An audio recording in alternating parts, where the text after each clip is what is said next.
Hello everyone, welcome to my channel. My name is Emmanuel Cyprian. In this video, it's going to be a continuation of our types of different information security frameworks. So in this video, I'll be sharing with you the ISO IEC 27001 information security framework. So now the ISO IEC 27001 is an internationally recognized standard for managing information security. It provides a framework for establishing, implementing, maintaining, and continuously improving an information security management system. Now, the standard helps organizations to protect sensitive information, ensure the integrity and confidentiality of data, and then manage security risk effectively. So now this ISO IEC 27001 framework was developed by International Organization for Standardization and International Electrotechnical Commission. The focus of this ISO framework is information security management system. Now, this ISO IEC, framework has 6 different key components. 6 key components. So these 6 key components is what I'll be discussing with you in details.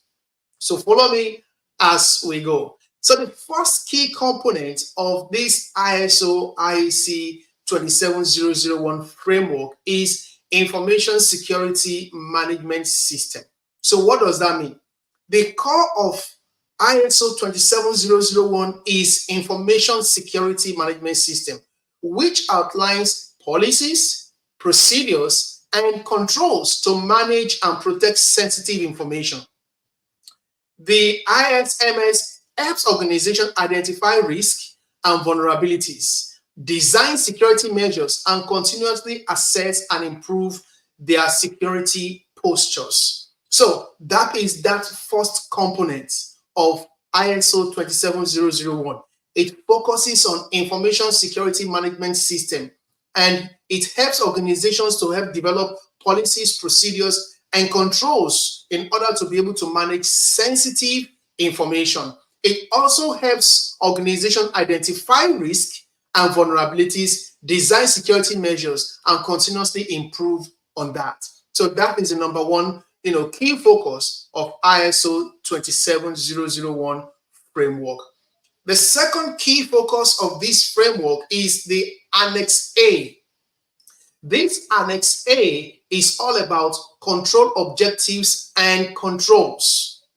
Now, this Annex A provides a list of 114 controls grouped into 14 control categories or families.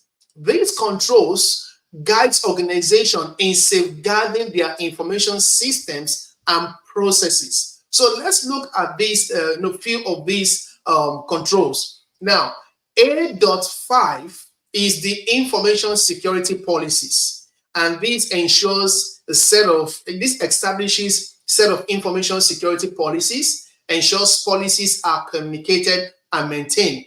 And then we have the A.6, which is organizations of information security, assigns roles and responsibilities for managing information security, and then implements security in project management and remote work. Then we have the A.7. The A.7 focuses on human resources security, ensures that employees understand their information security responsibilities, implement security practices during recruitment and upon termination. And then we have the A.8, which focuses on asset management. Now, under the asset management, you have maintain an inventory of the information asset and ensure proper handling and classification of assets. And then under the Annex A, we have the A.9, which focuses on access control, meaning that organizations should implement access control policies to restrict unauthorized access to information, define users' access rights based on their roles and responsibilities. And then we have the A.10. The A.10 focuses on cryptography.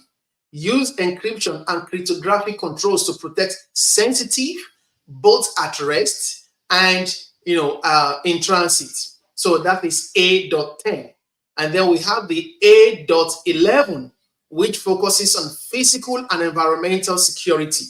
Under the physical and environmental security, it ensures that organizations implement physical security measures to protect facilities and prevent unauthorized access. It also focuses on control access to information processing facilities.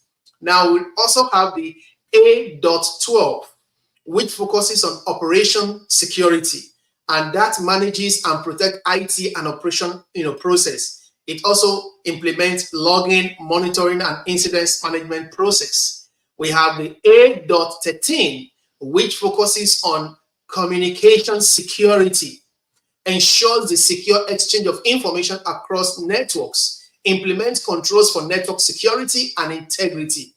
And then we have the A.14, which focuses on system acquisition, development, and maintenance. We have the A.15, which focuses on suppliers relationship, which is a third party, ensures that third party service providers comply with security requirements, monitors the security risk posed by a third party, and partners. Then we have the A.16 that focus on information security incidents management. And then we have the A.17. It focuses on information security aspect of business continuity management. And then we have the A.18, which focuses on compliance. So these are the controls under the ISO 27001 framework. Like I said earlier, it's a total of 114 controls grouped into 14 control categories or control families. So that is the number 2 key component under the ISO framework, which is the Annex A. The third key component under the ISO 27001 framework is risk management process. Now, what does it mean? A core requirement of this ISO 27001 is a risk-based approach to information security, which includes, 1, you have to identify risk. That is risk identification. Under the risk identification, it says identify potential threats, vulnerabilities, and information security risks that could affect the organization's system, data, and operations. And then under the risk management process, the next one is the risk assessment. Under risk assessment, it says assess the likelihood and potential impact of identified risk, rating them based on their severity. And then we have the risk treatment. The risk treatment ensures that organizations implement appropriate controls to mitigate, accept, transfer, or avoid risk. Develop a risk treatment plan detailing the actions to be taken for each risk. So that is the third component of under the ISO 27001, which is risk management process. The number 4 component of the ISO 27001 is the plan to check act. The plan do check act, which is PDCA model. What does that mean? This ISO 27001 follows the PDCA model to ensure continual improvement of the information security management system. This is a cynical process for managing and refining security practices. And then let's break that plan, do, check, act. So what does plan stands for? Plan stands for define information security management system, including the objective, risk assessment, and risk treatment plan. Then establish security policies, procedures, and objectives that aligns with organizational goal. That is under the plan.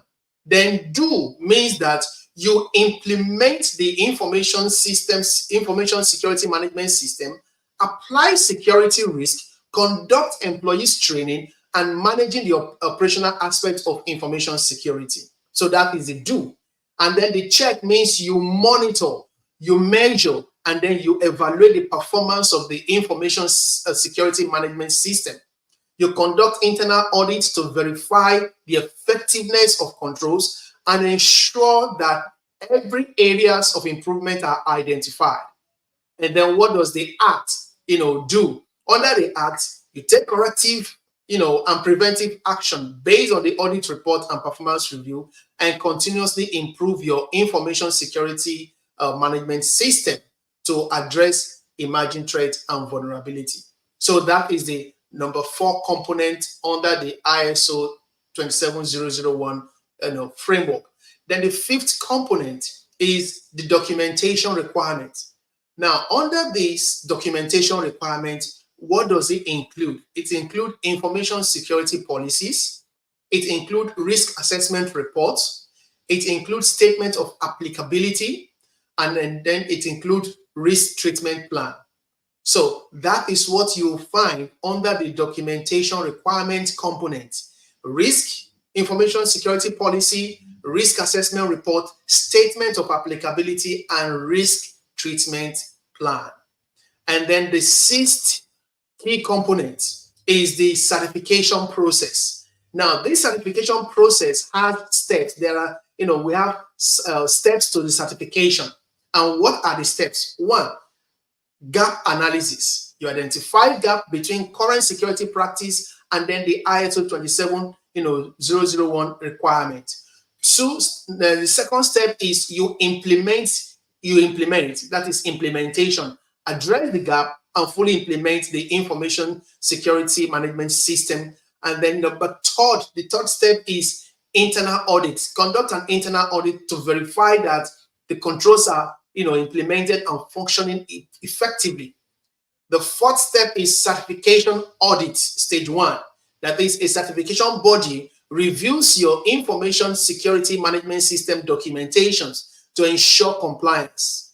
And then step number 5 is certification audit stage 2, which is a certification body will come in and perform an in-depth audit of your security controls and processes. So you see, that is why we have the SOC 1 type 1 reports, and then this certification audit stage 2 is known as the SOC 2 type 2 report. And then we have this last step, that is step number 6, which is certification award. Upon successful completion of the audits, both stage 1 and stage 2, the organization is awarded ISO 27001 certification. So these are the key components under the ISO 27001 framework, which is Information Security Management System, Annex A, Risk Management Process, the Plan, Do, Check, Act, Documentation Requirement, and Certification Process. Now, what are the benefits of this ISO framework? Benefit number 1 is that it enhances security posture. It's a systematic approach to managing sensitive information, thereby reducing likelihood of data breach. Benefit number 2 is regulatory compliance. It helps organizations comply with data protection laws and regulations such as the GDPR and HIPAA. And then benefit number 3 is it improves customers' trust. Benefit number 4 is risk management. It improves organizations' ability to assess and manage security risk.